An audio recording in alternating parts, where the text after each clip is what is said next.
આજ રોજ હળવદ નગરપાલિકા કચેરી ખાતે મોરબી જિલ્લા કોંગ્રેસ શ્રી કિશોરભાઈ ચીખલિયાની આગેવાનીમાં અમે લોકો આવેદનપત્ર આપવા આવ્યા હતા।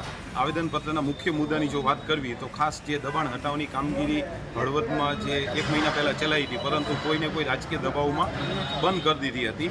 કારણ કે નાના માણસોના, નાના લારી ગલ્લાવાળાના દબાણ આ અધિકારીઓ હટાવે છે, મોટા લોકોને કંઈ થતું નથી। એની વિરુદ્ધમાં અમે આવેદનપત્ર આપ્યું છે કે તમે શહેરના વિકાસ માટે જાહેર નડતરરૂપ દબાણ દૂર કરો, પરંતુ બધાને સમાન રીતે, એવું નહીં કે નાના વેપારીઓને, નાના લારી ગલ્લાવાળાનું દબાણ દૂર કરવાનું, મોટાનું નહીં કરવાનું। એ સિવાય દબાણ તમે દૂર કરો તો એ વેન્ડિંગ ઝોન હોય છે, આપણે વેન્ડિંગ ઝોનની કોઈ વ્યવસ્થા નથી। નાના લારી ગલ્લાવાળા કે વેપારીઓ હોય એમના માટે વ્યવસ્થા કરવામાં આવે। અને બીજી વસ્તુ, હળવદ નગરપાલિકાના ચીફ ઓફિસર હળવદમાં રેગ્યુલર છે, અંજાર ચાર્જમાં છે, પણ મહિનામાં 5 થી 6 દિવસે જ હાજર રહે। એમાં એવું કે હું RCMમાં મિટિંગમાં છું, ગાંધીનગર મિટિંગમાં, એટલે પ્રજાના પ્રશ્નો જે કોઈ ચૂંટાયેલા પ્રતિનિધિ અથવા તો લોકો આવે તો ફરિયાદ કોને કરે? અત્યારે હાલ જ અમે આવેદનપત્ર આપવા આવ્યા તો કોઈ નહીં, નગરપાલિકાનો કોઈ પણ જવાબદાર વ્યક્તિ નહીં।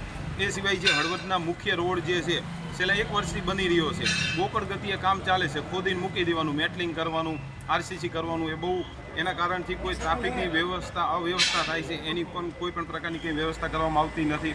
એ સિવાય 1 નંબર ને 7 નંબરમાં જે રસ્તાના વિકાસના રોડના કામ ચાલુ છે એમાં પણ મહિનાથી ખોદીને મૂકી દીધું છે, કોઈ પણ પ્રકારની કામગીરી કરવામાં આવતી નથી।